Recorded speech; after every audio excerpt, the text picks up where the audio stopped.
Bismillahirrahmanirrahim. Alhamdulillah bil alamin salatu wassalamu ala asyrofil anbiya'i wal mursalin sayyidina Muhammadin wa ala alihi ajmain. Qala al-mu'allif hafidhallahu nafa'ana bihi wa bi ulum fid dharain amin. Qala kitabul buyu'. Kita akan bahas tentang kitabul buyu'.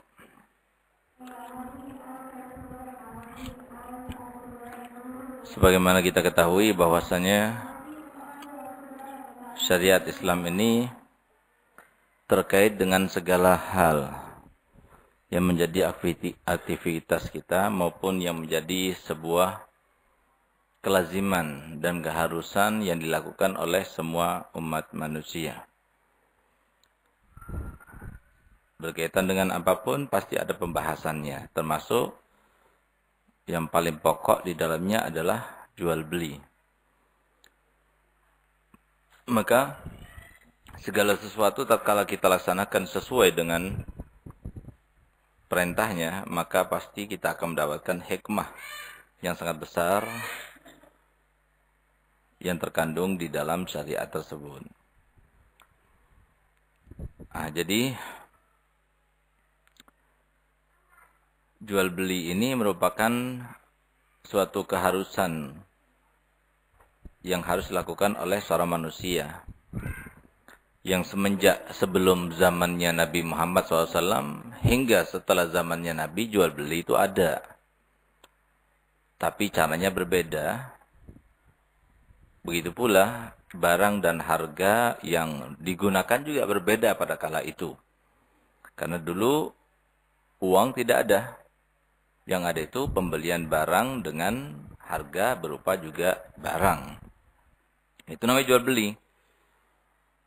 Nah, kemudian setelah itu ada uang, tapi uangnya berupa kepingan-kepingan yang kemudian dipotong-potong gitu. Sehingga ada kepingan yang musahhah, ada yang mukassar gitu.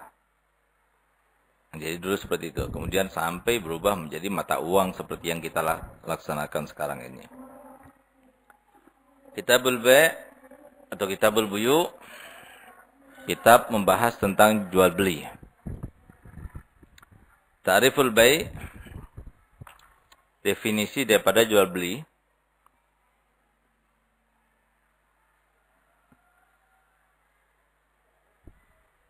Muqabalatu syai'in bi syai'in ala sabil mu'awadah. Artinya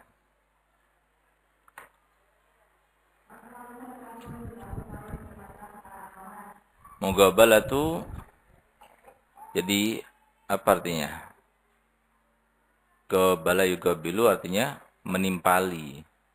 Tapi sini mengganti sesuatu dengan sesuatu dengan tujuan muawadah. Jadi apa? Saling menukar. Karena jual beli itu sebetulnya itu adalah tukar menukar. Menukar barang dengan uang, menukar barang dengan barang. Sedangkan menurut arti syar'i adalah aqdun, suatu akad. Berarti kalau disebutkan akad ada transaksinya.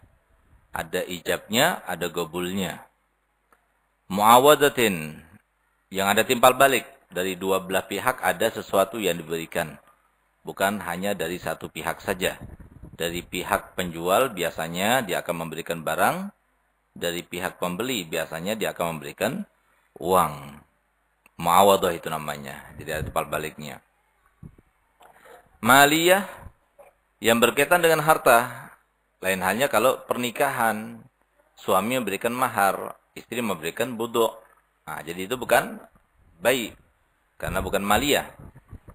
Tufidu milkal ain, yang dengan transaksi itu barang yang dibeli oleh pembeli, begitu pula uang yang digunakan sebagai harganya menjadi milik masing-masing. Au man fa'ala ta'bid, begitu pula ada di antara macam jual beli, yaitu membeli suatu jasa tapi selamanya. Kalau jasa sementara itu namanya sewa menyewa. Tapi kalau kita menggunakan jasa tapi selamanya, nah itu namanya manfa'ala tabi itu jual beli juga namanya gitu. Misalnya apa? Jasa untuk menggunakan jalan atau genteng, meletakkan kayu pengkait genteng itu, peletak genteng dan sebagainya. Balakon, nah itu hukumnya termasuk jual beli. Syarhu ta'rif, penjelasan daripada definisi tadi.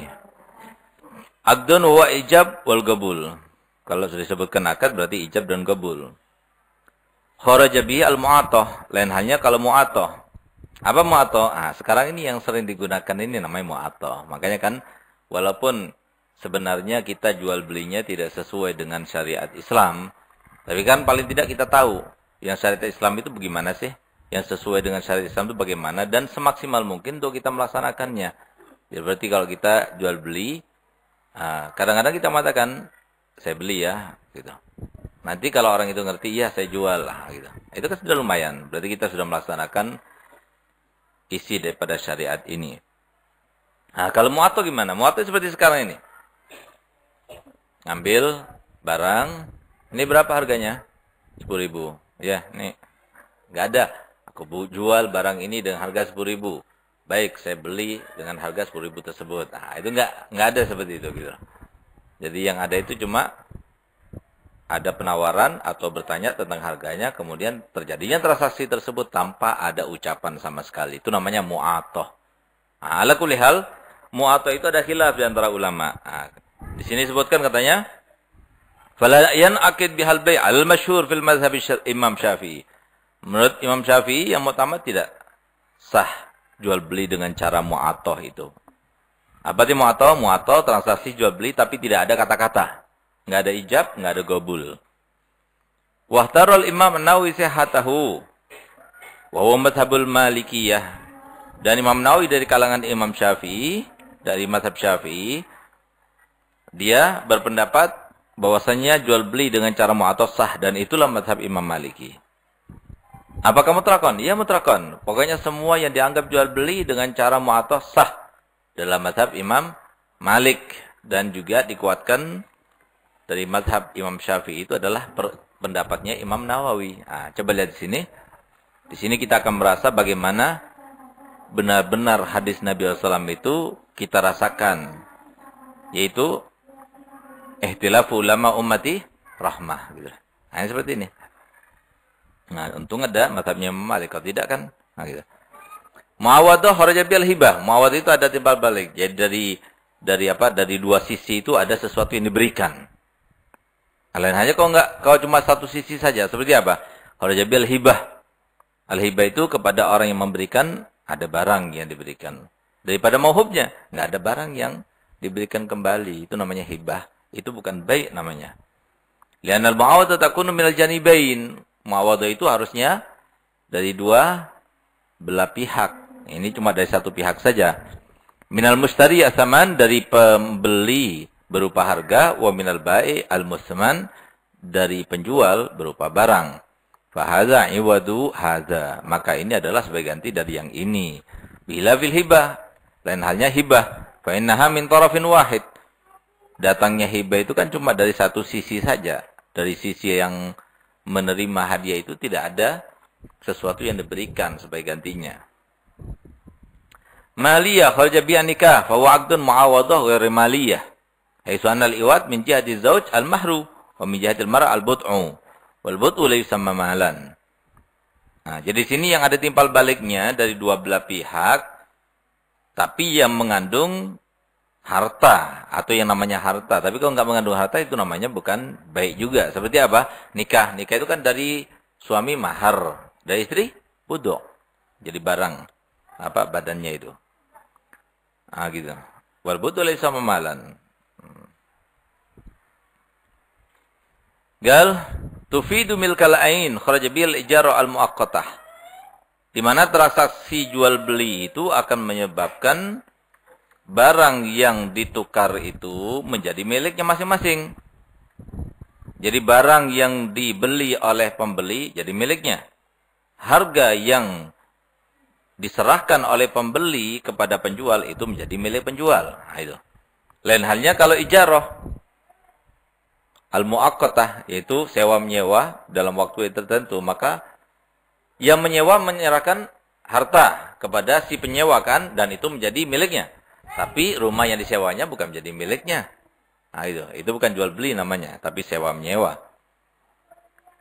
Fahiyya tufidu milkal manfa'ah muaqqatan lal ain. Nah, karena transaksi nyewa menyewa itu hanya jadi apa, memiliki sementara, atau hanya apa, jadi apa, bukan selama-lamanya. Jadi sewa menyewa itu bukan beli jual beli, tidak gitu. Oh, manfaat tabit. Tapi kalau seumpama menggunakan atau menjual jasa tapi untuk selama-lamanya, manfaat. Kal ijarah ala tabit fayatu sama bay'an ka bai' hakil mamar. Nah, maka itu juga namanya jual beli, walaupun sebutannya, istilahnya itu ijarah mu'abbadah. Sewa menyewa selamanya. Seperti menggunakan jasa tanah orang lain untuk digunakan jalan. Au hakiwat il khasyab, atau menggunakan menyewa tembok untuk meletakkan kayu gentengnya itu. Nah, dan lain sebagainya. Al-aslu fihi, dalil diperbolehkannya jual beli adalah wa halallahu al-bai'a wa harramar riba. Allah Ta'ala menghalalkan jual beli, dan yang diharamkan itu adalah riba. Su'ila Rasulullah sallallahu alaihi wasallam, ayyul kasbi atyab? Pernah Nabi SAW ditanyakan oleh seorang sahabatnya, pekerjaan apa yang menghasilkan yang paling baik? Gala amalur rajuli biyadih. Itu setiap apa namanya, jadi apa, yang dibuat oleh tangan gitu. Artinya apa? Seperti apa namanya, kain di apa? Ditenun, apalagi membuat kue dijual. Apa? Atau yang ditulis. Jadi menerjemah, membantu orang menulis dan sebagainya. Nah, itu pokoknya sesuatu yang berasal dari tangannya, dilakukan oleh tangannya, itu adalah paling afdalnya amal katanya. Wa kullu bai'in mabrur, dan setiap jual beli yang mabrur. Apa artinya mabrur sini? Ai la ghisya fihi wala khiyanah. Tidak ada tipu menipu dan tidak pengkhianatan. Wa qaulu sallallahu alaihi wasallam innamal bai'u antaradin, dan juga di antara dasar dan dalil bolehnya jual beli adalah Nabi SAW pernah bersabda, innamal bai'u antaradin. Jadi yang namanya jual beli itu harus dilaksanakan karena dasar sukarela. Ahkamul bai' khamsatun. Hukum jual beli itu ada 5. Yang pertama adalah wajibun kabai'i ta'am li muttar idza kana fadilan an hajatil bai' wa lam tasmah nafsuhu bi badlihi majanan. Wajib hukumnya jual beli seperti kalau seumpama menjual makanan bagi orang yang kelaparan. Kalau seumpama makanan yang akan dijual itu adalah sesuatu yang lebih daripada kebutuhannya. Sedangkan dirinya tidak mau melepas barang itu kecuali dengan menjualnya. Maka hukumnya, dalam hal ini, hukumnya wajib dia itu menjualnya. Yang kedua, mandub, sunnah. Seperti menjual segala sesuatu yang bermanfaat. Nah, jadi menjual sesuatu yang bermanfaat hukumnya sunnah. Seperti menjual kitab, menjual jilbab, menjual mukena. Nah, ini kesempatan nih, alhamdulillah. Nah, gitu. Tapi selain daripada menjual, kadang-kadang dikasih juga gitu loh. Jadi ada sedekahnya itu namanya. Nah, karena apa? Karena syariat ini subhanallah sangatlah hakim. Artinya apa? Bijak. Kenapa? Yang diurus itu bukan cuma di pokoknya saja. Tapi pengembangannya pun juga diurus. Misalnya apa? Jual beli ada hukumnya dalam syariat. Ada. Supaya jual beli itu berhasil gimana? Ada hukumnya, ada kaitannya, ada pembahasannya, ada gitu. Di antaranya apa? Di antaranya adalah kaidah Islam di dalam mengembangkan harta itu adalah sebagaimana sabda Nabi Muhammad SAW, la yanqusu malum min sadaqah bal yazdad, bal yazdad, bal yazdad. Itu kaidah. Jadi kaidah yang dibuat oleh Nabi SAW, rumusan gitu. Teori. Mau berkembang, mau maju, gampang. Apa itu? Yang pertama, Nabi SAW sudah menjelaskan. Coba lihat bagaimana ya hebatnya syariat Islam ini. Yang pertama, kamu harus banyak sedekah. Kan berbeda dengan teori materialistis sekarang ini. Nah, yang menjadi sebuah orientasi dari setiap insan sekarang ini. Bisa dikatakan seperti itu. Semua lapisan masyarakat, semua elemen masyarakat, orientasi apapun yang dilakukannya itu ke sana sudah. Gitu. Jadi material. Material itu apa artinya? Sesuatu yang nyata. Sesuatu yang kelihatan nyata gitu loh. Jadi sesuatu yang kelihatan nyata itu yang paling utama bagi manusia sekarang ini adalah harta. Pendidikan tujuannya supaya mendapatkan uang banyak gitu loh. Jadi semua apapun yang dilakukan oleh manusia itu sekarang orientasinya ke sana. Nah, oleh karenanya kan silabus kita atau kurikulum nasional kita itu, nah itu kan sudah menjadi suatu polemik yang sangat luar biasa. Yang menjadi rohnya moralitas masyarakat kita itu kan dari situ sebetulnya gitu. Dan itu semua orang tahu gitu. Cuma memang munafiknya banyak gitu. Nah, sehingga kita bisa bayangkan sekarang ini ternyata munafik itu bukan hanya ada di zamannya Nabi gitu. Di zaman sekarang itu juga ada. Dan itu kita teringat kepada Imam Hasan Basri ketika ditanya oleh muridnya, "Galia Imam, alhamdulillah ya, kita di zaman sekarang ini bukan di zaman Nabi. Zaman Nabi kan banyak munafik. Kalau sekarang kan tidak." Katanya. Apa kata Imam Hasan Basri? "Sakilatka ummuk." Nah, jadi artinya kata-kata yang hujatan gitu. Maksudnya salah yang kau katakan. Nah, kalau seumpama Allah akan menampakkan munafik-munafik itu kepada mata kita yang kasat ini, maka niscaya kamu tidak akan mendapatkan tempat duduk kecuali situ ada munafik. Itu zamannya beliau. Gimana zaman sekarang? Kan aneh. Aneh tidak? Mereka ingin tidak anak-anaknya itu menjadi anak-anak yang berbakti? Setiap insan pasti mau. Mereka menginginkan anak mereka itu menjadi yang berhasil, tapi bukan hanya berhasil di dunia, tapi dunia akhirat. Ingin kan? Tidak inginkan mereka itu terjerumus ke dalam masalah, kemudian masuk ke penjara. Kunci itu semuanya, kunci semuanya itu adalah moral, agama. Terus nuansanya di mana? Dalam silabus kita di mana? Kurikulum kita yang mana? Yang berbicara masalah agama yang mana? Gitu. Itu kan sesuatu yang mengherankan. Nah, padahal kemarin itu, pada waktu Menteri Pendidikan sebelum yang sekarang, yaitu Bapak Nuh, itu kan orang pendidikan memang gitu. Sehingga dia benar-benar tahu dan paham akan peletakan kurikulum itu. Sehingga kurikulum yang tahun 2013 itu adalah kurikulum yang berorientasikan terhadap moralitas. Bagus.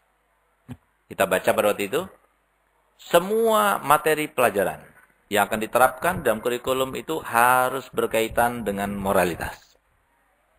Itu. Jadi artinya apa? Mau ngajar bahasa Indonesia harus ada nuansa agamanya. Mau ngajar matematika harus ada nuansa agamanya. Jadi semuanya itu dibikin begitu. Nah, tapi begitu yang sekarang ini naik, kembalikan lagi ke tahun 2007 ya. 2006. Nah, kan aneh gitu loh. Maksudnya apa gitu loh. Jadi ini kan berkaitan dengan anak cucunya dia. Dikembalikan ke, jadi itulah kita sekarang. Kita terlalu bangga dengan kebaratan ya. Kalau seumpama kurikulum kita sesuai dengan barat, kita bangga gitu. Bahkan jangan pun di sini di Arab aja seperti itu. Kalau kita pergi ke Saudi, ya, kalau kita pergi ke Abu Dhabi, kalau kita masuk ke bandaranya itu, aja bahasa Arab nggak ngerti mereka, bahasa Inggris baru ngerti. Kan aneh. Orang Arab bukan harusnya bangga dengan kearapannya, tapi justru dia itu bangga dengan bahasa Inggris. Di rumahnya bahasa Inggris ngapain gitu. Kok bangga dengan bahasanya orang lain? Nah, itu sekarang kiblatnya ke sana memang gitu. Ya, kalau sudah bisa bahasa Inggris, wah hebat itu. Nah, jadi kadang-kadang ibu-ibu pun di rumah tangga itu, jadi bisa tahu bahasa Inggris sedikit aja. Gimana kabar? Fine. Ya salam gitu. Jadi kayaknya Bangga betul karena dia itu mengucapkan salah satu daripada kalimat bahasa Inggris. Nah, ini kan luar biasa sekarang ini. Jadi sementara kita sangat jauh daripada yang namanya unsur-unsur yang berkaitan dengan agama. Seakan-akan itu kuno. Itu latar belakangnya nggak baik gitu. Faham itu mengajarkan kemunduran dan sebagainya. Nah, makanya jadi sekarang seperti yang sekarang kita lihat nih. Pergeseran anak-anak muda moralnya itu sangat luar biasa. Dalam jangka waktu 5 tahun sama seperti 25 tahun sebelumnya. Sekarang ini ke depan ini gitu. Sehingga bisa kita bayangkan dan itu semuanya tanggung jawab orang-orang yang mempunyai mandat di dalam bidangnya itu, yaitu pendidikan gitu. Oleh karena kita semaksimal mungkin untuk memadukan antara pendidikan agama dan pendidikan umum. Dan itu sebagai langkah kita untuk musayyarah, untuk mensinergikan, untuk memberikan sebuah solusi bagi masyarakat yang sekarang sedang kebingungan ya.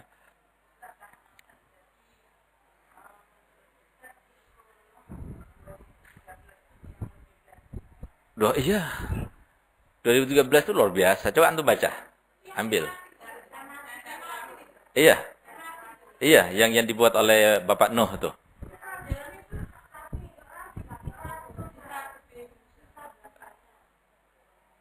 Itu digodok oleh para profesor, pemikir-pemikir yang masih mereka itu berharapkan untuk masyarakat itu.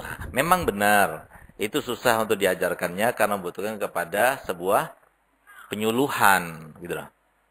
Nah, itu mahal katanya. Mahalnya itu karena harus dipanggil mereka lagi, terus dikasih kursus dan sebagainya sampai. Tapi kalau ini kan untuk ke depan.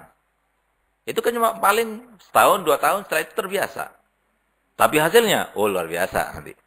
Jadi sehingga apa? Sehingga nanti anak-anak itu dimanapun dia jenjang apapun pasti ada agamanya. Nah itu tujuannya. Nah sekarang kembalikan lagi ke sana. Jadi habis sudah. Nah sehingga di sinilah maka kita katakan, apakah sabdanya Nabi SAW itu harus terlaksana? Yaitu la ya'ti zamanun illa walladzi ba'dahu syarrun minhu. Apakah harus terlaksana semacam itu? Guna terlaksananya dan bangkitnya hari kiamat. Gitu. Kalau nggak gitu ya moralnya mereka paham. Kalau nggak gitu ya mereka gitu. Apa kayak gitu harusnya. Gitu. Wallah alam. Tapi kita akan berusaha semaksimal mungkin. Kita sebagai seorang pendidikan, pakar-pakar pendidikan itu harus kita memberikan sebuah arahan. Nah, itu bagus itu. Nah, coba lihat tahun 2003 tentang undang-undang pendidikan. Ayo kita lihat coba lihat. Itu sinergi dengan keinginan kita dan sinergi dengan pendidikan pesantren-pesantren. Apa itu? Setiap anak dari bangsa dan masyarakat Indonesia berhak untuk mendapatkan pendidikan yang berkaitan dengan apa? Spiritual. Sehingga dia itu tahu dengan mengesahkan Tuhannya menurut masing-masing keyakinannya gitu. Itu yang pertama kali ditanamkan. Sekarang mana buktinya? Dan pendidikan itu mana buktinya? Padahal itu adalah syarat utama. Nah, tapi yang 2013 itu jawaban untuk yang 2003 itu. Nah, cuma yaitu setiap kali ada sesuatu yang baik, yang bagus, mereka nggak bakal terima. Nah, ini pendidikan yang nyawanya masyarakat ini. Gitu. Nah, jadi seperti itu ya. Nah, itu tetap ya, tetap berjalan ya.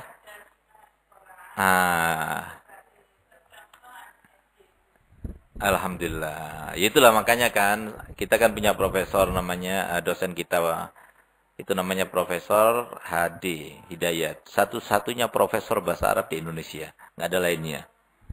Nah, semoga berikutnya ada lagi nanti gitu insyaallah. Jadi dia mengatakan solusinya gimana terus? Kalau menteri yang sekarang ini yang bukan latar belakangnya pendidikan, hanya cuma pendukung Jokowi, kemudian dia dijadikan sebagai seorang ahli pendidikan. Gitu. Kan nggak nyambung gitu loh. Akhirnya seperti itu dia keputusannya. Nah, tapi gimana lagi sudah itu jadi keputusan kan? Cepat. Dia memberikan sebuah keputusan, yaitu apa? Ini kan sudah diputuskan sebelumnya. Jadi kita jalankan aja. Nah gitu, kita jalankan saja. Jadi masing-masing mau jalankan silahkan. Itu nggak bertolak belakangan dengan keputusan itu. Jadi itulah yang bisa kita lakukan cuma. Jadi mereka yang swasta, yang ada nuansa agamanya, mereka bisa melaksanakannya. Karena itu sudah diputuskan. Nah, jadi seperti itu. Tapi kita kan mengharapkannya itu bukan cuma 5 sekolah, tapi seluruh sekolah. Gitu. Nah, jadi itu sangat-sangat mengkhawatirkan ke depan ini, sangat-sangat mengkhawatirkan. Karena nyawa pendidikan itu adalah nyawa moralitas. Gitu. Pendidikan itu adalah yang merubah segalanya. Budaya seseorang itu tergantung kepada pendidikannya. Makanya Nabi SAW mengatakan kan, falyandur ilah dini khalilih. Gitu. Jadi agama itu apa? Agama itu yang diserap itu. Yang dipelajari itu agama gitu. Nah, kalau setiap saat, setiap waktu yang diajarkan itu adalah materi dan cinta kepada materi. Nah, itu kan mau nggak mau kalau kita itu benar-benar memperhatikannya itu sudah yang diajarkan oleh mereka. Takut kepada masa depan. Kalau nggak seperti ini mereka tidak akan mendapatkan pekerjaan dan sebagainya. Jadi menjauhkan anak-anak kita itu daripada keyakinan dan keimanan bahwasanya yang namanya rezeki kita sudah ditanggung oleh Allah SWT gitu. Nah, oleh karenanya sangat mengherankan kalau seumpama orang-orang sekarang itu kok berpatokan dan berpedoman kepada yang semacam itu. Ayo coba kita gali. Ayo coba kita sama-sama berterus terang. Itu mereka-mereka yang berhasil itu. Para profesor yang ada sekarang ini. Latar belakang pendidikannya dulu bagaimana. Kenapa nggak digunakan pengalamannya?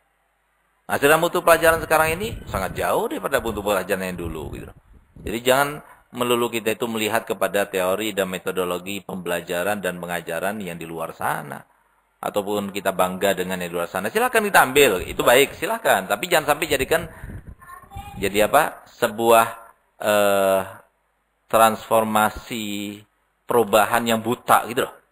Langsung kita ambil semuanya. Kemudian kita tinggalkan semuanya. Jangan. Kita ambil yang baik. Yang tidak baik kita jangan pakai. Gitu. Harusnya seperti itu.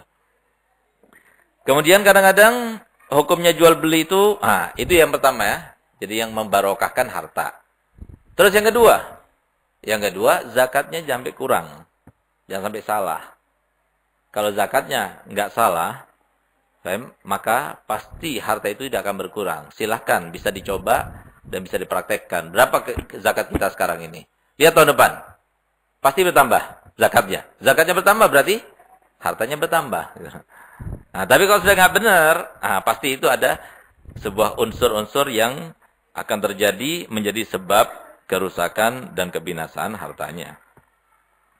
Kemudian kalbai ibadal adzanil ula li salatil Jumat. Makruh seperti menjual setelah dikumandangkannya azan pertama dari salat Jumat. Sama semua hukumnya, baik bagi laki atau perempuan. Kalau ada kaitannya sama laki-laki ya. Jadi ada kaitannya hal laki-laki, ada kaitannya dengan orang yang wajib melaksanakan sholat Jumat. Tapi kalau perempuan sama perempuan nggak jadi masalah gitu. Asalkan jangan sampai ada di depan umum kelihatan laki-laki dan sebagainya yang akan menyebabkan dia itu datang juga. Akhirnya dia menyebabkannya. Kalau dalam rumah nggak ada masalah.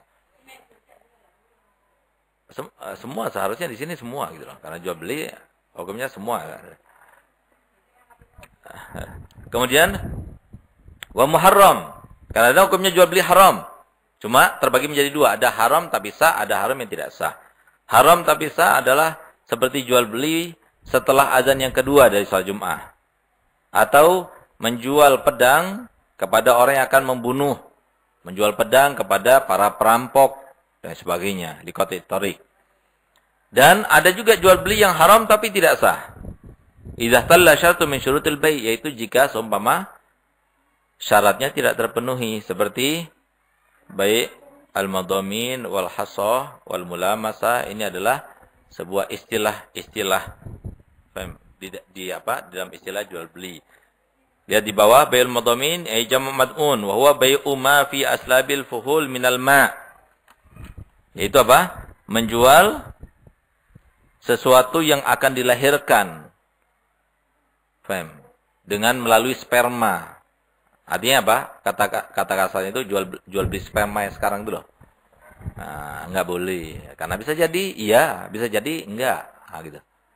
Oleh karenanya, karena sesuatu yang bisa dapat merugikan salah satu pihak, maka hukumnya diharamkan. Bai'ul hasa.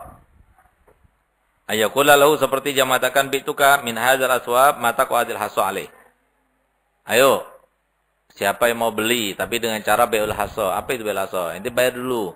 Ini baju, ini harganya 15.000 misalnya. Nanti kamu kasih batu, lempar. Ah, kalau tepat yang celana ya ambil celananya itu. Kalau tepat yang itu ya ambil yang itu gitu.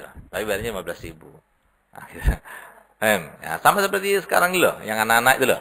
Ah, gitu, ambil koin, itu. Nah, itu nggak boleh. Nah, jadi kita beli dengan harga tertentu, kemudian barangnya lain-lain. Nanti tinggal lempar. Ah, masuk ke mana itu lemparannya? Itu yang diambil barangnya. Nah, jadi untung-untungan. Itu juga kalau untung dapat yang bagus. Kalau nggak untung, nah dapat yang jelek.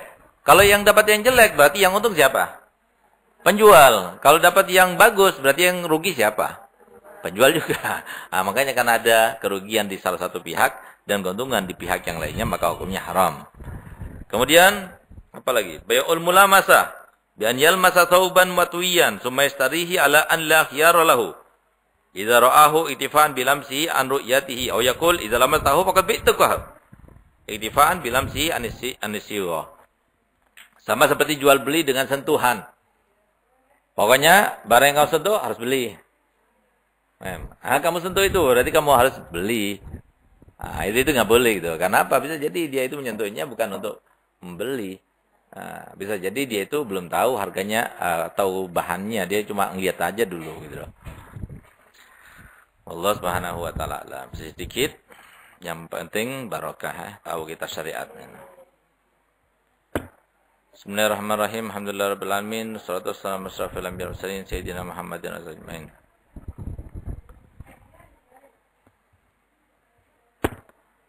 Halaman berapa? Halaman 131 ya. Summa qala radhiyallahu anhu. Walaqad ahsana Sayyiduna Nadim Abdul Hasan ani Syekhana Sahibul Qasidah hadhihi al-ainiyah. Haitsu qala min qasidatin lahu wa sahibul baiti adra bima fihi. Wa sahibul baiti adra bima fihi. Itu adalah sebuah masal, kata pepatah Arab. Yang punya rumah lebih tahu dengan apa yang ada di dalamnya gitu loh. Artinya apa? Orang yang di bidangnya lebih tahu daripada yang bukan di bidangnya, gitu maksudnya.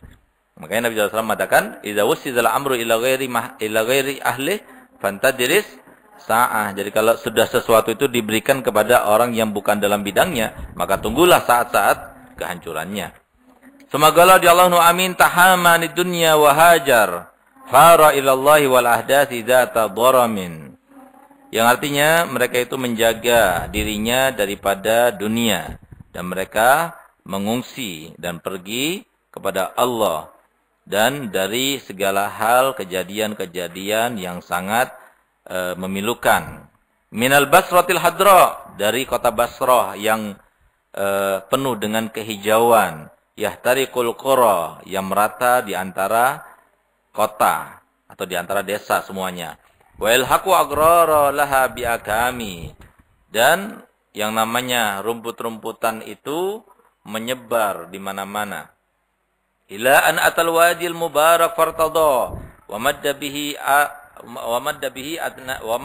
adnabahu likhiyami, sampai ketika mereka datang ke lembah yang penuh dengan keberkahan dan beliau ridho serta membentangkan di situ adnabahu lihiyabihi untuk membuat sebuah kemah.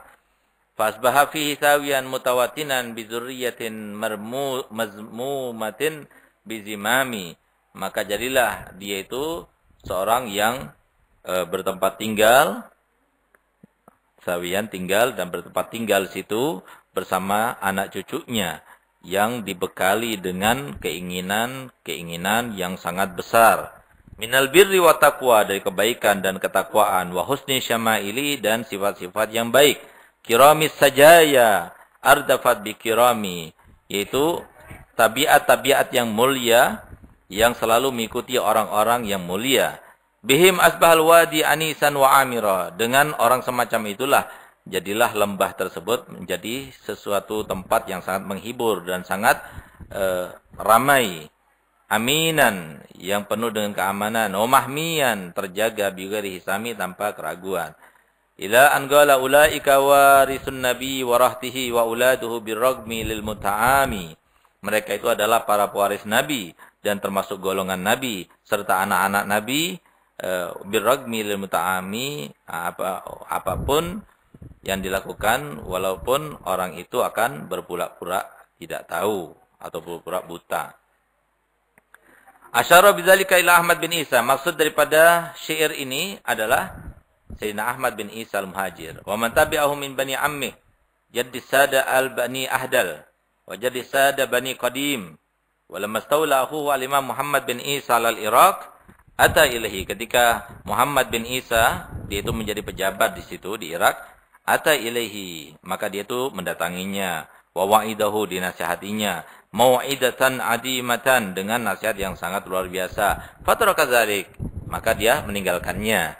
Faham? Waragaba fid daril akhirah, kemudian dia meninggalkan segala macam jabatan itu, lalu dia itu pergi untuk meninggalkan dunia untuk meraih akhirat. Iktidaan bi salafi radhiyallahu anhu, mengikuti jejak daripada salafnya radhiyallahu anhum ajma'in. Wa tahallafa bil Iraq waladu Sayyid Ahmad bin Isa Muhammad bin Ahmad al-Amwalim bil Basrah. Kemudian ada satu yang tetap tinggal di Irak, yaitu anaknya Sayyidina Ahmad bin Isa, yaitu Muhammad bin Ahmad. Karena yang ikut kan Ubaidillah. Faham? Yang ikut. Muhammad tetap di sana. Al-Amwalim bil Basrah. Wa tufiya biha wa lahu biha aqib. Kemudian dia meninggal di situ dan punya keturunan. Wa tufiya Sayyid Ahmad bin Isa sanata 45 wa 300. Sedangkan Sayyidina Ahmad bin Isa meninggal pada tahun 345 Hijriah. Wa min asbab irtihalihi ila Hadramut, sedangkan sebab-sebab kepergiannya atau keberangkatannya ke Hadramut adalah ghalbatu ahli bidah, di mana pada saat itu sedang menguat atau menyebar yang namanya ahli bid'ah. Wa dukhulil azza lal asyraf alawiyyin, dan banyaknya gangguan yang datang kepada para asyraf, para sadah al-alawiyyin. Wa shiddatul imtihan lahum, dan sangat besarnya ujian mereka. Wa duhur taifatiz zanj al-mala'in, dan juga maksudnya golongan-golongan azanj. Azanj itu yang dari Rum, dari Eropa itu. Wa fatakahum bil muslimin wa istilahum al-Basra ma qarabah minal bilad. Kemudian mereka itu menguasai Basrah dan yang di dekat-dekat Basrah. Wasabu nisal muslimin, kemudian mereka itu menawan perempuan-perempuan muslimin. Wanadu alal mar'ati bidirhamin, dan mereka itu manggil perempuan itu hanya dengan 2 dirham. Wa qatalu fi yawmin wahid 300 alaf. Dalam satu hari mereka itu membunuh 300.000 orang. Nah, itu fitnah-fitnah terjadi pada zaman itu gitu loh. Jadi wa dzakara Suli anna jumlata man qataluhu fi tilkal waqi'ah 1,500. Berarti apa? 1.500.000 orang korban pada waktu itu. Wa zama kabiruhum Bahbul annahu Ali bin Muhammad bin Ahmad bin Ali bin Isa bin Ali Zain Abidin. Wa hadzal nasab lam yasih. Jadi ada di antara mereka, pentolan mereka, ketua mereka mengatakan bahwa mereka itu ada cucu Nabi. Kenapa? Namanya Bahbul. Namanya aja Bahbul gitu. Nah, Bahbul itu adalah Ali bin Muhammad bin Ahmad bin Ali bin Isa bin Zain Abidin. Wa ada nasab lainnya segala. Wa kana yasubu Utsman wa Aliyan wa Talha wa Zubair wa Aisyah wa Muawiyah wa hadza ra'yul Azariqah. Wa kana khalifatu yawma idzin al-Mu'tamad bin Mutawakkil. Wa kana muhammikan fil lazzat. Nah, pada waktu itu khalifahnya adalah Mu'tamad bin Mutawakkil. Dia masuk ke dalam kelezatan dunia. Wa umuruhu bi yadi akhil muwaffaq. Sedangkan urusannya dia berada di tangan saudaranya yang mendapatkan taufik. Faqama lahum wa qatala kabiruhum Bahbul wa habbat rihu safra thumma sarat hadra thumma sauda wa imtaddat fil amsar wa qa'a aqibaha baradun azim wazan al-bardah 150 dirham katanya. Wa matarat qaryah bi hijarah sauda wa bayda katanya. Jadi sebagai balaknya itu ya. Wa dhahara bil Bahrain al-Qarmata. Al-Qarmati ini apa? Mereka dari Qarmata. Abu Sa'id nisbah ila Qarmata. Ihda qura Wasid. Wa tafaqama amruhu wa ndafa ilayhi baqaya Zinij. Wa kana dhuhuruhu sanah 86 wa 200. Wa samarra ila an mata. Sanah 61 wa 300. Wa ghara al-Basrah sana 87 wa 200. Menyerang Basrah pada tahun 287. Wa sara ilaihi al-Abbas al-Ghanawi fi ashrati alaf. Fa qasarahu al-Qarmati wa qatala wa haraka. Wa asara jami'a man ma'ahu wa raja'a al-Mu'tadid wahdahu. Thumma fadha al-bahra fa ghayyara katsiran. Wa habbat rihun bil Basrah gala'at 'amatan akhriha. Wa kasrat al-amrat wal ilal bil Iraq sanata 300. وكلبت بها الكلاب والذئاب فأهلكت خلقا كثيرا وانقضت الكواكب انقضاضا شديدا. Jadi ini diantara fitnah-fitnah yang terjadi pada zaman itu ya. Jadi peperangan, kemudian mereka itu mabuk dengan dunia dan sebagainya. Wadahatil karamita al-Basra faqatalu fiha wasabbu wa nahabu wastabahul haram wastabahul hurum wa raman nasa nufusahum fil ma'i fi sanat 300. Wajara fi sanati 300 fitanun wa ahwalun. Wa qutila al-Husain bin Mansur al-Hallad bi Baghdad. Wa hajara Sayyid Ahmad bin Isa al-Mazkur sanata 17 wa 300 kama sabaq. Wa mimman hajara ma'ahum min al-mawali wal ahdam. Muqaddam bi dhammil mim wa fathil kha al-mu'jama wa tashdid dal muqaddam. Wa huwa min Arabil Basrah. Wa min mawalihi Mukhtar wa Shawih بفتح الشين المعجمة وكسر الواو وإسكان الياء ولهؤلاء ثلاثة عقب بحضرموت محترمون وقد سبق أنه ارتحل معه جد السادة الأحدال بفتح الحمزة وسكون الهاء ودال مهملة بعدها لام معناه الأقرب الأدنى الأحدال الأقرب الأدنى يقال حدل الغصن إذا دنا وقربا وقال الفاقه سمي بالعدل لأنه على الإله دل. Dinamakan Al-Ahdal karena kepada Tuhannya dia memberikan petunjuk. Wa minhum Ali bin Umar bin Muhammad bin Sulaiman bin Ubaid bin Isa bin Alwi bin Muhammad bin Jamjam bin Auf bin Imam Musa Al-Kadhim bin Ja'far Shadiq. Walakinnahum ahfu syarafahum. Karena mereka menyembunyikan kemuliaan mereka. Wa kadza Banu Gudaim. Banu Gudaim bidammil qaf. Yarji'una ila Muhammad Al-Jawad bin Ali Ar-Ridha bin Musa Al-Kadhim bin Ja'far. Wa bi sanah 18 wa 300 hajjah. Baca hikam sedikit.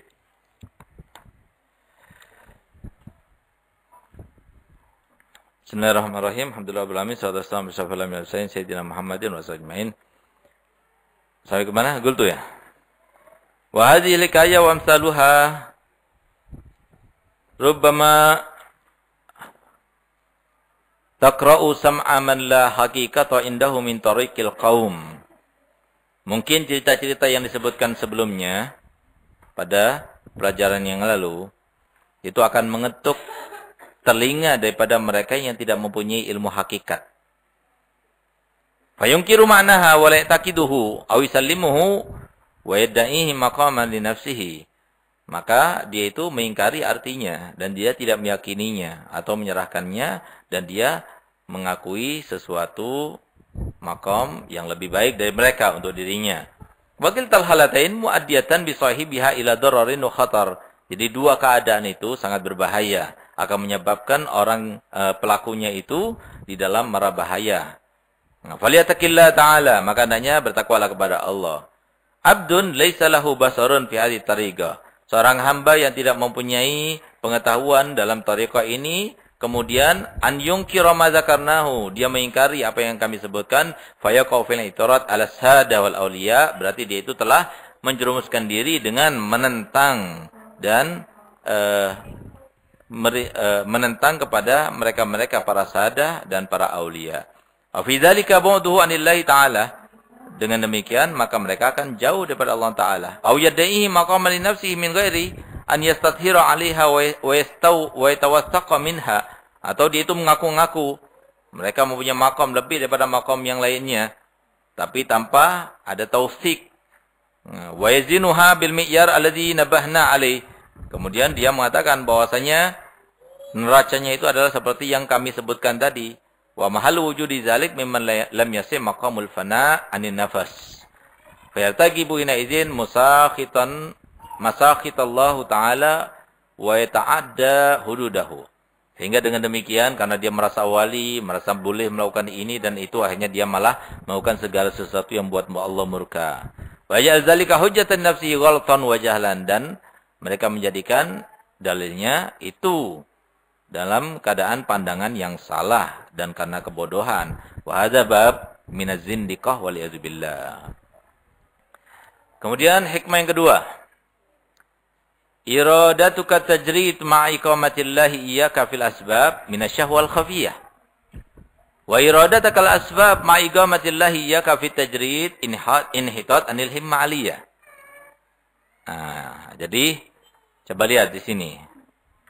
Kalau kamu menginginkan menjadi seorang yang berada dalam maqam tajridiyah,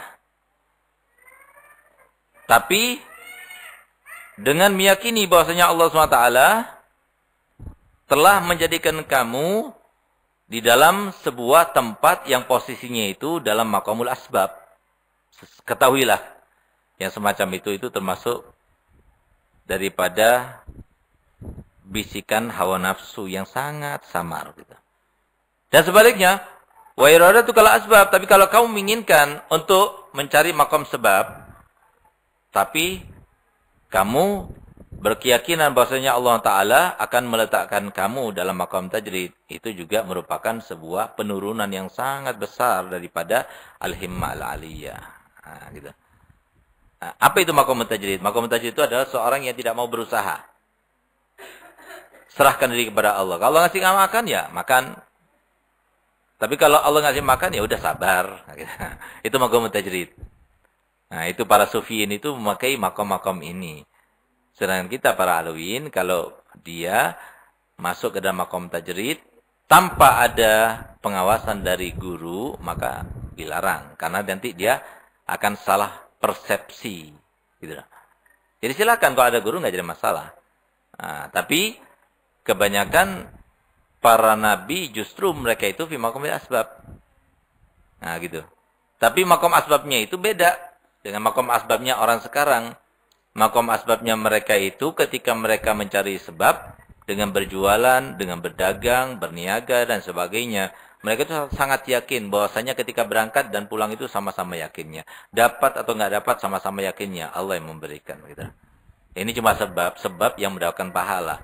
Jadi sama seperti ketika mereka sholat sunnah. Seperti mereka ketika berpuasa. Itu saja. Kalau rezekinya pasti didapat. Walaupun nggak pergi sana juga dapat. Nah, gitu. Mereka itu seperti itu. Jadi melakukan sebab itu karena ibadah. Gitu. Melakukan sebab itu karena ibadah. Gitu. Nah, makanya kan yang paling penting itu bagi kita sebagai orang tua dan pendidik, yang kita tanamkan dalam jiwa anak-anak kita khususnya, dan juga anak-anak didik kita umumnya, supaya mereka itu nanti kelak menjadi seorang da'i-da'i yang murni. Da'i-da'i yang benar-benar dapat mendidik orang lain. Da'i-da'i yang bisa menyebabkan orang lain itu benar-benar sadar. Gitu. Nah, karena sekarang ini sulit untuk kita mendapatkan kemanfaatan daripada mau'idoh. Kenapa? Karena kebanyakan masyarakat itu makannya syubhat. Atau justru haram. Na'udzubillah. Nah, sedangkan kalau sudah makanannya haram maupun syubhat, bagaimana mungkin mereka akan mendapatkan kemanfaatan daripada mau'idoh yang mereka dapatkan. Nah, sehingga apa? Solusinya satu-satunya adalah dengan cara yang memberikan mau'idoh itu harus ikhlas. Sehingga apa? Masuk ke dalam hati mereka. Nah, sekarang bagaimana ikhlas? Kalau seumpama dia itu mau berangkat sudah ingat-ingat amplopnya. Gimana mau ikhlas yang semacam itu gitu. Nah, oleh karena itu, pembekalan yang paling utama untuk hidup yang lebih sejahtera. Ya, lebih sejahtera kita katakan. Kenapa? Yang namanya sejahtera itu kan bukan yang harus punya uang, bukan yang harus punya segala fasilitas ada, tidak, tapi sejahtera itu adalah orang yang tidak merasa kebingungan. Itu sejahtera itu namanya. Nggak bingung. Ada, dia bersyukur. Nggak ada, dia nggak bingung. Itu sejahtera itu namanya. Nah, tapi ada, semuanya serba ada, tapi kebingungan masih. Mikiri uangnya di sana, mikiri uang di sini, mikiri ini. Ah, itu bukan sejahtera itu namanya. Gitu. Nah, oleh karenanya, apa yang harus kita tanamkan dalam diri mereka? Keyakinan. Bahwasanya yang disabdakan oleh Nabi SAW dalam hadisnya yang diriwayatkan oleh Imam Muslim, nggak luput, nggak salah, pasti benar. Apa itu? Ketika kita berada dalam rahim ibu kita, selama 120 hari. Setelah 120 hari itu, maka Allah Ta'ala telah menetapkan masing-masing janin, rezekinya, ajalnya, jodohnya. Itu semua ditetapkan. Gitu. Sehingga apa? Kalau kita sudah tanamkan keyakinan semacam itu, maka tidak akan timbul rasa iri kepada orang lain. Kenapa? Dia yakin itu rezekinya Allah Ta'ala yang telah tentukan. Kalau kita minta, ya barangkali itu adalah rezeki kita. Allah akan mengasih seperti yang dikasihkan pada dia. Jadi nggak ada rasa timbul iri dengki. Ketika dia itu berdakwah, dapat atau nggak dapat, nggak jadi masalah. Karena orientasi kita adalah dakwah untuk Allah SWT, untuk berdakwah ridha Allah. Sementara kalau saya dapatkan sesuatu, itu adalah bonus. Gitu. Harusnya itu anggap itu bonus. Tanpa mengharapkannya. Ini kan tidak. Jadi seakan-akan yang namanya dakwah itu adalah sebuah pekerjaan. Sebagaimana kata Ibn Khaldun, yang namanya ilmu itu adalah semua orang bisa menjadikan ilmu itu dalam dirinya. Karena itu seperti hirfah. Seperti pekerjaan. Gitu lah. Tapi kita nggak memandangnya seperti itu. Jadi kita memandangnya ilmu itu kita pelajari untuk kita terapkan dan menuntun kita kepada kebaikan. Lalu kita amalkan perintahnya Nabi SAW untuk mengajarkannya kepada orang lain. Gitu. Sedangkan makom asbab adalah dia itu mencari, dia berusaha untuk mencari makan. Itu sebab. Gitu. Yang benar gimana? Yang benar itu adalah yang menjalani makom asbab, tapi dia itu sangat meyakini bahwasanya apa yang diyakini oleh maqam tajrid itu benar-benar ada. Artinya dia usaha, bukan dia pasrah. Tajrid itu pasrah. Kalau asbab usaha. Jadi maqam tajrid maupun maqam asbab itu sama-sama sudah dilaksanakan oleh Nabi kita Muhammad SAW. Yang ikut maqam tajrid berarti ikut Nabi. Yang ikut maqam asbab juga berarti ikut Nabi. Gitu. Cuma harus benar gitu. Yang ikut makom asbab ya harus belajar babul buyuk dulu gitu. Jadi supaya enggak kebablasan. Begitu pula yang makom tajrid juga harus dikuatkan keyakinannya. Sama halnya seperti ceritanya ada orang yang makomul asbab bertemu dengan saudaranya yang di dalam makomul tajrid. Yang makom asbab mengatakan kamu tidak akan bisa makan kalau kamu enggak berusaha. Kan Nabi yang mengajarkan. Nabi saja dia berdagang. Dia mengatakan enggak. Allah itu enggak bakal melupakan hambanya. Ayo kita buktikan. Katanya dia. Saya akan kerja. Dia kerja. Dengan hasil kerja payahnya itu dia membeli buah anggur. Ketika dia makan, akhirnya dia ingat temannya ini kesian. Kalau enggak dibeliin ini. Gitu. Jadi dia pikiran juga. Gitu. Dibelikan sama dia. Jadi dia katakan, alhamdulillah, berkatnya saya bekerja, saya bisa makan. Bahkan saya bisa membelikan sesuatu untukmu. Dia bilang gitu kan. Maka yang makan tadi diambil itu. Terima kasih banyak, dia makan. Alhamdulillah juga. Aku tidak bekerja, tapi aku bisa makan seperti kamu. Gitu. Jadi seperti itu. Jadi artinya Allah Ta'ala memang benar. Benar, tidak akan membiarkan hambanya itu tanpa makan. Jadi nggak usah susah-susah lah gitu ya.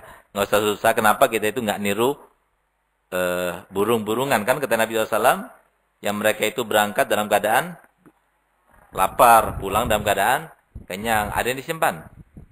Nggak ada kecuali kalau punya anak. Kalau punya anak dia bawa untuk anaknya. Tapi nggak punya anak dia nggak mau simpan.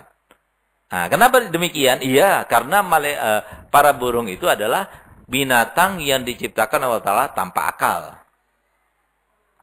Kalau manusia ada akalnya. Makanya akal itu oleh Imam Ghazali katakan pembohong, penipu, penjahat. Itu akal. Dikata demikian gitu. Coba lihat tuh. Dia nggak bisa mengembangkan. Dia nggak mikir. Bahlul itu. Burung itu bahlul. Kan nggak punya akal. Coba dia itu punya akal. Dia simpan. Jadi besok kan enak istirahat 2 hari, 3 hari gitu. Gitu loh. Manusia nggak punya akal. Justru dia menggunakan seperti itu. Gitu. Artinya apa? Jadi hendaknya akal ini kita gunakan. Ya, kita gunakan, kita kembangkan. Tapi tetap di atas akal itu harus ada sesuatu. Apa itu? Lihat burung itu. Burung itu tidak diberikan akal oleh Allah Ta'ala, tapi rezekinya cukup. Kita dikasih akal, kemudian kita di bawahnya burung-burungan dalam kekhawatiran kita terhadap urusan makan, itu kan luar biasa. Itu loh, yang nggak punya akal aja nggak takut. Yang nggak punya akal nggak takut. Kenapa kita punya akal itu takut? Ngerti nggak? Mungkin kalau semua burung itu boleh diizinkan Allah Ta'ala untuk berbicara, dia akan mengenyek kita. Siandel loh. Berakal tapi nggak digunakan akalmu. Taruh mana akalmu itu? Taruh pantatnya, tah? Nah, ya mungkin seperti itu sekarang. Nggak lagi di kaki, enggak. Tapi di pantat sekarang. Gitu. Jadi akalnya itu mana? Nggak digunain. Gitu. Artinya apa? Ngapain kita takut? Jadi artinya Allah Ta'ala sudah berfirman dalam Al-Quran. Wa ma min dabatin fil ardi illa Allahi. Allah yang ngasih rezeki. Allah yang nentukan semuanya. Ada satu orang pernah datang kepada Ustaz. Dia bilang gini. Ustaz, ana sudah datang kemana-mana. Ingin bertanya tentang satu hal yang sangat membingungkan. Dan aku belum mendapatkan jawaban yang cukup. Yang bikin plong hati gitu loh. Apa pertanyaannya? Begini pertanyaannya. Bagaimana saya yakin? Kalau Allah Ta'ala memberikan rezeki. Nah, gitu. Hanya saya tanya, ente umurnya berapa sekarang? 32 tahun. Selama ini, ente makannya gimana? Nah, dia diam. Dia mikir. Iya juga ya. Nah, itu saya 32 tahun dia bilang. Kadang dapat kerja, kadang enggak. Makanya dia tanya. Nah, kenapa dia tanya? Karena dia kadang dapat kerja, kadang enggak. Sekarang tanya sama ente. Ente 32 tahun itu, ente bilang kadang-kadang dapat kerjaan, kadang enggak dapat kerjaan. Waktu dapat kerjaan bisa makan? Iya, bisa makan. Waktu enggak dapat, bisa makan juga? Bisa makan. Nah, siapa yang ngasih makan ente? Nah, jadi cukup lihat ke masa lalu. Belajar pada diri sendiri. Jadi dalam diri kita ini luar biasa. Man arafa nafsah, arafa rabbah. Siapa yang mengetahui dirinya nih. Maka dia akan mengetahui Tuhannya gitu. Nah, jadi rugi kalau kita itu takut kepada rezeki. Nah, maksudnya apa? Jadi orang yang takut pada rezeki itu adalah orang yang takut untuk menggunakannya. Orang yang takut pada rezeki adalah orang yang takut untuk menggunakannya. Hakikatnya seperti itu. Kenapa? Karena dia itu nggak mau menggunakannya karena takut, nggak datang lagi. Nah, gitu. Itu yang menyebabkan berarti orang yang takut pada rezeki berarti orang yang takut untuk menggunakannya. Gitu. Nah, padahal harta itu diberikan untuk siapa? Untuk kita. Tapi diberikan hanya sementara. Semuanya pasti satu pendapat ya, sepakat sama kita. Diberikan oleh Allah Ta'ala untuk siapa? Untuk yang memilikinya dari tangannya ya kan. Tapi sementara itu, kalau dia meninggal bukan milik lagi. Nah, kan aneh gitu. Dikasih kesempatan modal, tapi kemudian nggak digunakan. Kan rugi dia. Sama seperti kalian nggak pernah pakai handphone iPhone 6 Plus satunya. Anak pinjamkan ya, tapi 1 jam dan lebih. Oh ya, taruh di kantongnya, pegang-pegang gitu. Ya. Gunain biar tahu. Jadi kalau ditanya orang, pernah pakai? Iya, pernah, alhamdulillah. Oh, jadi iPhone 6 tuh begini. Tahu dia, ini enggak. Kamu pernah jadi orang kaya? Iya. Kaya kayak gimana sih? Enggak tahu kayak gimana. Ya. Nah, itu loh. Makanya kan kita katakan, Nabi SAW mengatakan, banyak orang yang kaya, cari harta, tapi dia itu coba sebagai pencari, bukan penikmat. Nah, artinya apa? Dia itu jadi babu atau jongos. Tahu babu? Kalau Jawa itu babu. Tahu babu? Musa'id itu loh, khaddam itu loh. Pembantu itu loh. Tahu pembantu? Pekerja itu apa namanya pekerja itu? Buruh. Buruh itu apa? Kan cuma nyari tok, nggak ikut nikmatin, cuma nyari tok, cuma kerja tok gitu. Yang dinikmati apa? Hasil jerih payahnya sedikit, yang untuk makan aja. Nah, tapi yang banyak untuk orang lain. Itu buruh. Emang kamu mau jadi buruh? Hah? Gunain kesempatan, pakai uang itu. Dengan kadar semampumu. Makanya kan paling kalau bisa, kata Imam Ghazali, yang kita dapatkan itu bagi 3. Gimana cara pembagiannya? 1/3 untuk kita. Ya kan? 1/3 untuk usaha modal. 1/3 lagi untuk kita sedekahkan. Berbagai macam kan bentuknya. Ada untuk ini, untuk ini, untuk ini, untuk ini. Silahkan. Nah, tapi bagi 3. Oh, nggak bisa. Terlalu banyak 1/3-nya itu. Ya silahkan. Bikin 1/5. 2/5 untuk makan. 2/5 untuk modal, diputar lagi. 1/5-nya sedekah. Nggak bisa terlalu banyak, bikin 1/6. Ya serah gitu loh. Yang penting jangan sampai 0% gitu. Itu kebablasan tuh namanya gitu loh. Jadi jangan pakai Yang namanya rumusan mereka. Kenapa? Orang-orang barat itu mempunyai rumusan begini. Mau jadi orang kaya, harus hemat. Mau jadi orang kaya, harus pinter, nabung. Itu kan rumusan mereka. Kaidah mereka mau jadi orang kaya seperti itu. Nah, jadi sulit mereka mau keluar hartanya. Gimana mau keluar kan? Kita ini harus terus putar. Biar tambah banyak, tambah banyak, tambah banyak. Gitu. Nah, itu. Jadi ketahuilah bahwasanya segala sesuatu yang ada di dunia ini semuanya, ya, yang lebih tahu siapa? Kita atau penciptanya? Ustaz membuat kitab. Yang akan datang nih, kitab Ustaz insyaallah Syaban keluar. Anakku investasi akhiratku. Paham? Jadi Ustaz bikin, sebutkan dalam kitab itu langkah-langkah untuk mendapatkan seorang anak yang menjadi investasi akhirat nanti. Dari mulai sebelum mempersiapkan ibunya, mempersiapkan adab sopan santun, begitu-gitu dan sebagainya, sampai lahir, apa yang disunahkannya, pendidikannya, sampai dikawinkan. Nah itu, dari ini sampai situ. Nah, maka kalau ditanya, siapa yang lebih tahu dengan isinya? Aneh yang bikin. Aneh yang buat. Aneh yang ngerancang. Merancangannya Ustaz tahu.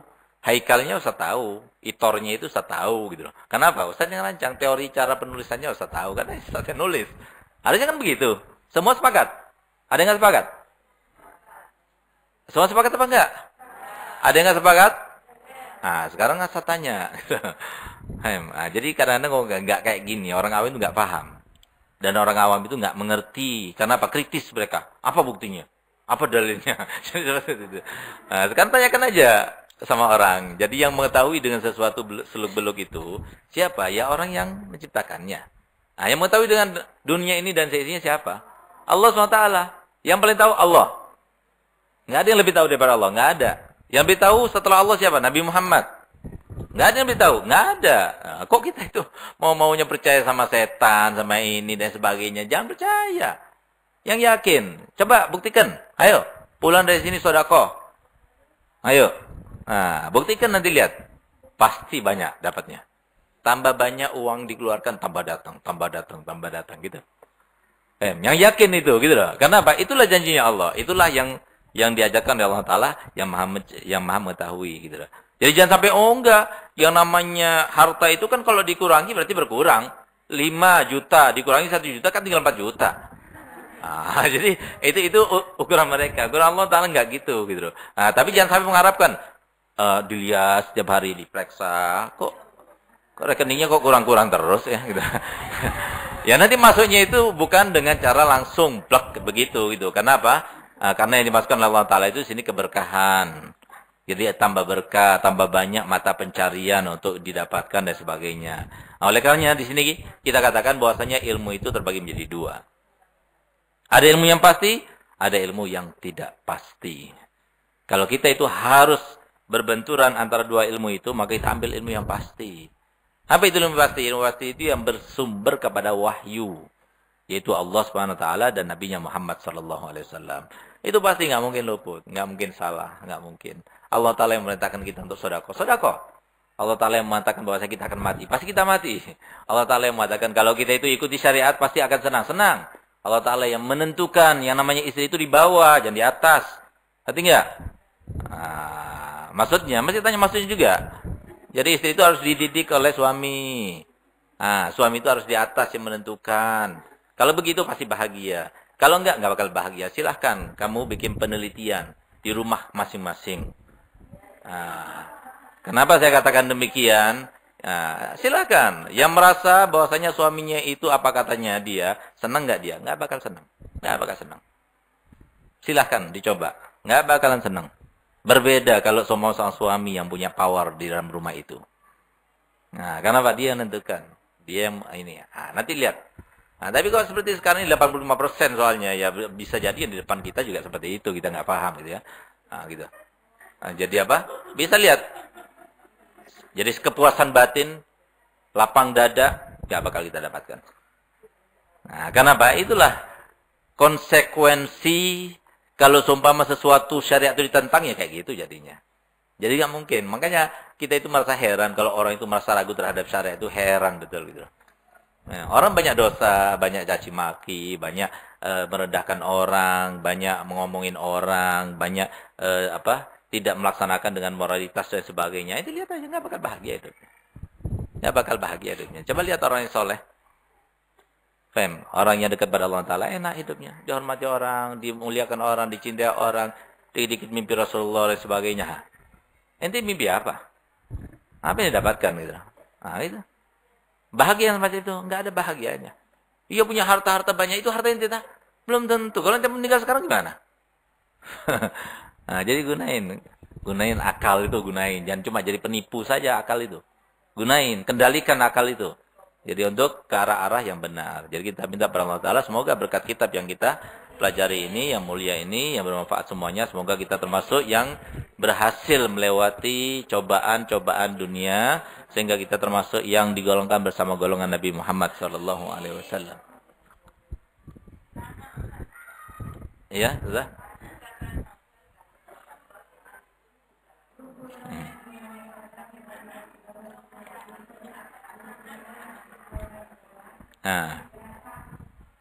Nah, jadi gini.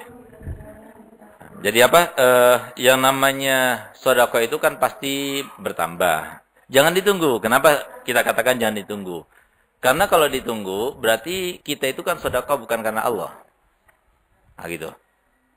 Jadi sedekah karena mengharapkan suatu balasan. Walaupun itu juga dari Allah. Nah, sedekah aja, keluarkan. Kita yakin itu akan kembali. Jadi ambil satu contoh, beberapa saat yang lalu, kita ngasih hadiah sama satu orang. Karena menikah, ada pernikahan, kasih. Nah, subhanallah, nggak ada dalam pikiran kita, uang itu ya lumayan banyak, gitu ya. Kita kasihkan, akan kembali lagi. Nah, tiba-tiba beberapa saat kemudian, setelah itu mungkin nggak sampai seminggu gitu loh. Kembali lagi 3 kali lipatnya. Nah, gitu lah, kayak gitu. Kita yakin betul. Dan itu yang ditanamkan oleh Abu Yahya Hasan Barung pada anak-anaknya seperti itu. Jadi kita nggak merasa, jadi artinya kalau kita diundang, kemudian nggak dikasih uang, biasa aja kita. Karena apa? Kita alhamdulillah kita ada uang. Bukan orientasi. Silahkan dicoba, silahkan. Jadi artinya apa? Kita bukan orientasi kita ke uang. Terlalu hina kita. Artinya anak mau dakwah hanya gara uang. Nah, alafu gitu. Kita nggak mau ditundukkan dunia itu, nggak mau. Dunia itu sangat rendah. Kita melakukan sesuatu karena uang, karena sesuatu yang rendah. Alafu gitu. Jadi sama permisalannya seperti, mau nggak kamu? Datang ke rumahku, nanti aku berikan kamu bangkai. Gitu. Jadi anak mau batu inti terus nanti kasih bangkai sama anak. Gitu. Jadi jangan sampai kita, apalagi kalau semua kita itu benar-benar memintanya gitu. Sangat rendah gitu. Seperti kemarin waktu kita ke Hong Kong gitu ya. Nah, itu kasihan ya. Jadi benar apa yang dikatakan oleh mereka itu, kadang-kadang kalau sudah masuk Hong Kong, mereka ingin masuk lagi, tapi sudah mulai target dan sebagainya gitu. Maka saya umumkan kepada mereka bahwasanya saya bukan nggak senang dengan pelayannya, senang servisnya, senang apa semuanya. Cuma saya ini orang repot. Jadi nggak bisa ngundang-undang kita kecuali pada Rajab sama Maulid saja gitu. Nah, dan mereka minta lagi saat nanti bulan ini ya kita nggak mau gitu. Ya, karena apa? Kita nggak merasa kesenangan nggak dikasih uang, nggak merasa kesenangan apa enggak? Atau karena apa? Kita yakin Allah Ta'ala mengasih. Dan tidak susah kalau nggak dikasih gitu. Nah, jadi harus seperti itu, harus tanamkan seperti itu. Karena kita punya keinginan, kita akan membantu Nabi Muhammad SAW, menyenangkan, membuat beliau tertawa, dan kita nanti akan mendapatkan pahalanya nanti. Kita niatkan untuk istri, niatkan untuk anak-anak, biar mereka menjadi orang-orang yang mulia dan dimuliakan Allah Ta'ala. Jadi kita minta kepada Allah Ta'ala, semoga kita benar-benar ditampakkan dalam diri kita sirrus syariah, wa karamatus syariah, wa syarafus syariah. Sehingga kita termasuk yang meyakini bahwasanya semua yang ditentukan Allah Ta'ala dan Rasulnya dalam syariat ini benar-benar membawa kebijaksanaan, membawa kesejahteraan, membawa keamanan, membawa kebahagiaan di dunia sampai di akhirat nanti. Dan semoga yang semacam itu tetap selalu dalam sanubari kita. Begitu pula anak, keluarga, dan istri kita, serta keturunan kita sampai hari kiamat nanti. Ala hadiniyah, walikul niyatin salihah, wa ala manasal salih al-fatihah.